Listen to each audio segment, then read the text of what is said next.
Hai sobat semua, apa kabar?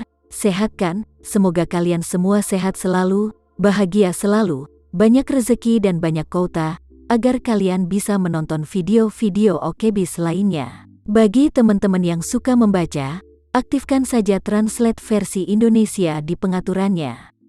Dan bagi teman-teman yang suka sama video dari OKBIS, bantu like ya. Dan jangan lupa gabung langganan untuk dapat fitur yang menarik dan bantu Mimin. Oke, kali ini Mimin mau melanjutkan cerita dari menantu yang diremehkan. Yuk langsung saja ke ceritanya. Cekidot.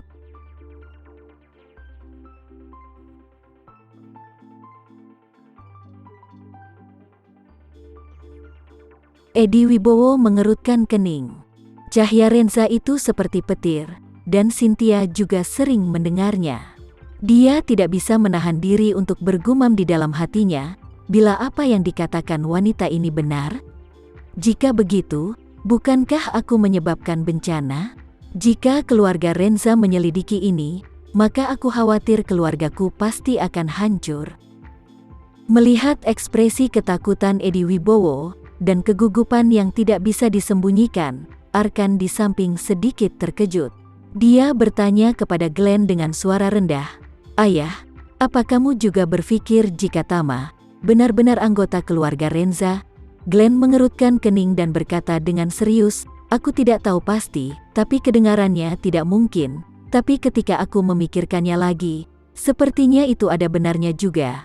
Jika tidak, dari mana wanita ini muncul, dan kenapa dia di sini? Meskipun dia bukan bibinya Tama, setidaknya dia memiliki hubungan tertentu dengannya." Arkan mengangguk berulang kali, betul sekali itu masuk akal. Rika juga merasa terbang di awan saat ini. Dia menghujat semua yang dikatakan Cynthia, tetapi semakin banyak Cynthia mengatakan sesuatu, semakin dia merasakan itu ada benarnya. Dia tidak bisa, tidak bertanya-tanya di dalam hatinya, kalau menantu laki-lakiku benar-benar tuan muda dari keluarga besar papan atas. Jika ini benar, bukankah aku harus menjadi ibu ratu yang makmur nantinya? Rika tiba-tiba menjadi sangat senang dan bersemangat. Namun, setelah beberapa saat, kegembiraannya langsung tergantikan oleh keputusasaan. Dia memandang orang-orang yang mengancam di sekitarnya, dan meratap di dalam hatinya, "Ya Tuhan, kenapa hidupku begitu pahit seperti ini? Pada akhirnya, menantuku memiliki kemampuan yang hebat dan menjadi sedikit kaya. Tetapi aku malah terikat oleh bajingan anjing-anjing ini. Jika mereka benar-benar membuangku, apa yang harus aku lakukan setelah memasuki pabrik bata hitam? Akankah Tama tetap datang dan menyelamatkanku?" Memikirkan hal ini, Rika tiba-tiba menyadari bahwa dia telah memperlakukan Tama dengan terlalu buruk sebelumnya. Dia memikirkan masa lalunya bahwa dia terlalu sombong, serakah, bahkan menggertak dan menghinanya. Sekarang dia sangat malu dan menyesalinya. Dia tidak bisa menahan diri untuk berpikir, bagaimana jika Tama ternyata membenciku di dalam hatinya? Aku menderita seperti ini, mungkin itu juga keinginannya. Jika dia tidak ingin aku kembali, maka dia tidak akan datang untuk menyelamatkannya. Apa aku harus membakar dan memindahkan batu bata di pabrik batu bata hitam selama sisa hidupku? Saat dia memikirkan ini, Rika langsung menangis. Kali ini, Edi Wibowo melihat ke arah Cynthia dan berkata, "Karena kamu bilang kamu dari keluarga Renza, maka aku akan bertanya kepadamu, apa buktinya jika perkataanmu itu memang benar?" Cynthia buru-buru berkata, "Aku memiliki buku cek dan cap tanda tangan pribadiku di tasku, kamu bisa melihatnya." Edi Wibowo memandang Arkan dan berkata, "Di mana tasnya?" Arkan segera kembali ke mobil van dan mengeluarkan tas Hermes Cynthia. Begitu dia melihat tas ini, Edi Wibowo menggelengkan kepalanya. Rika tidak tahu barangnya dan tidak bisa mengenali berapa harga tas itu, tapi Edi Wibowo tahu akan hal itu. Saat itu, istrinya Yulia juga berpartisipasi dalam pertunjukan musim semi Hermes. Dalam pertunjukan itu, tas ini adalah yang terakhir dan paling bagus. Apalagi, menurut perkenalan resmi Hermes saat itu, tas ini merupakan koleksi pengrajin top Hermes, handmade, dan hanya ada satu di dunia. Ini barang yang sangat berharga. Saat itu, Yulia sekilas menginginkan tas ini, dan dia harus membelikannya. Sayangnya Hermes secara resmi menyatakan bahwa tas ini sudah dipesan oleh seorang selebriti di Surabaya, jadi tidak ada orang lain yang berani membelinya. Yulia tidak menyerah, bahkan dia bertingkah seperti bayi meminta kepadanya, berharap Edi bisa menemukan cara membeli tas ini. Edi mencoba beberapa kali untuk membelinya, tetapi pihak Hermes tidak mau melepaskannya. Dan, seorang pejabat senior Hermes memberitahu Edi bahwa tas ini telah dipesan oleh anggota keluarga top Surabaya dan mengatakan padanya untuk menyerah saja. Edi mendengar kalau itu dari keluarga besar top Surabaya, dia segera mengerti bahwa keluarganya bukan tandingannya. Karenanya itu dia menghabiskan banyak uang dan membelikan banyak Hermes lain untuk istrinya, dan membuat istrinya untuk menginginkan tas ini. Sekarang, ketika dia melihat tas ini lagi, dia segera mengetahui identitas asli Cynthia jauh di dalam pikirannya. Saat ini, Edi Wibowo rasanya ingin mati saja jauh di dalam lubuk hatinya yang kecil.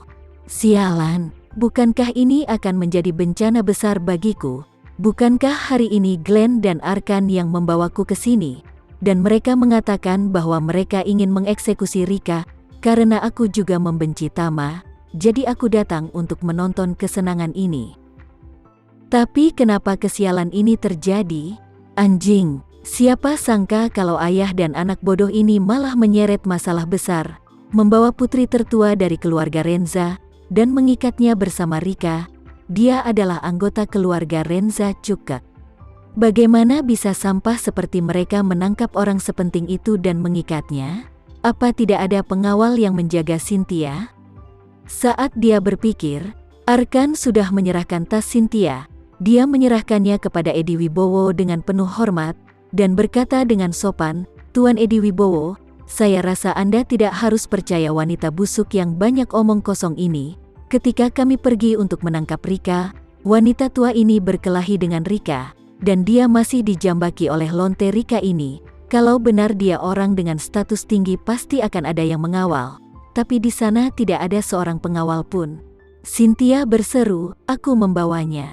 Aku membawa 2 pengawal dan seorang asisten. Tetapi pada saat itu aku ingin pergi ke salon kecantikan untuk berbicara dengan Rika tentang tanah, dan aku tidak ingin Rika mengetahui identitasku.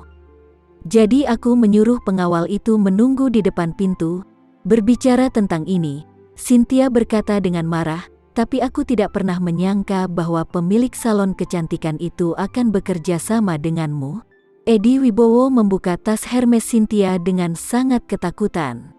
Isi dalam tasnya, selain buku cek, memang ada lencana nama Cinti. Lencana nama orang biasanya tidak dimiliki oleh orang biasa, dan tidak perlu menggunakannya. Tetapi jika itu adalah pemimpin perusahaan atau manajemen senior, hampir semua orang harus memilikinya. Banyak bisnis yang berhubungan dengan uang membutuhkan stempel nama yang sesuai, terutama cek tunai. Selain itu, kata pada segel nama umumnya tidak konvensional, sehingga Edi dapat dengan jelas melihat bahwa 2 kata Cynthia Renza terukir pada stempel ini.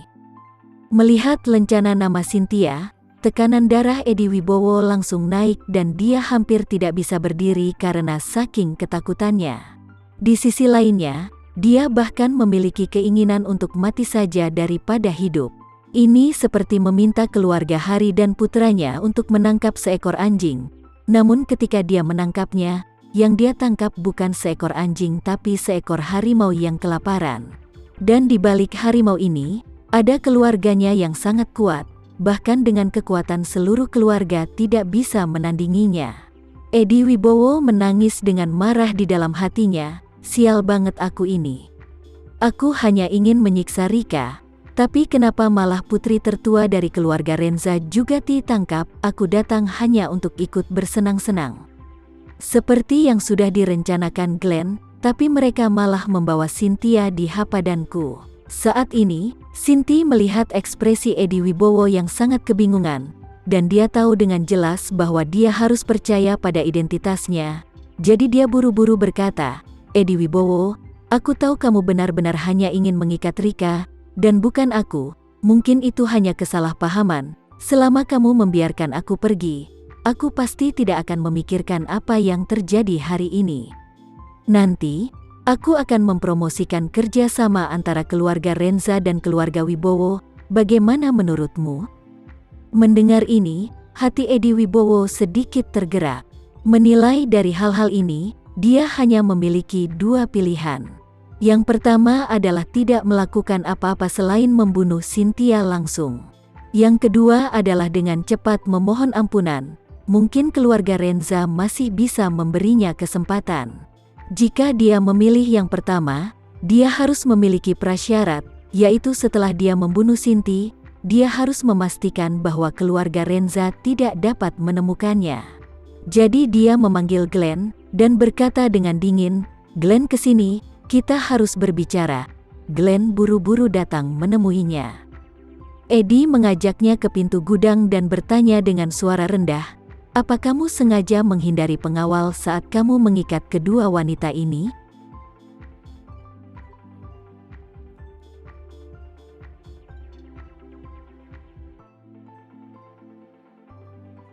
Sekian dulu ya cerita kali ini, kita lanjutkan ceritanya nanti ya. Terima kasih sudah menonton video dari Okebis. Semoga video ini bisa menghibur kalian semua. Dan jangan lupa untuk like, komen, share, dan subscribe ya. Oh iya, bantu Mimin di fitur gabung untuk langganan ya, agar Mimin lebih semangat lagi memberi hiburan untuk kalian semua. Terima kasih semuanya. Bye-bye.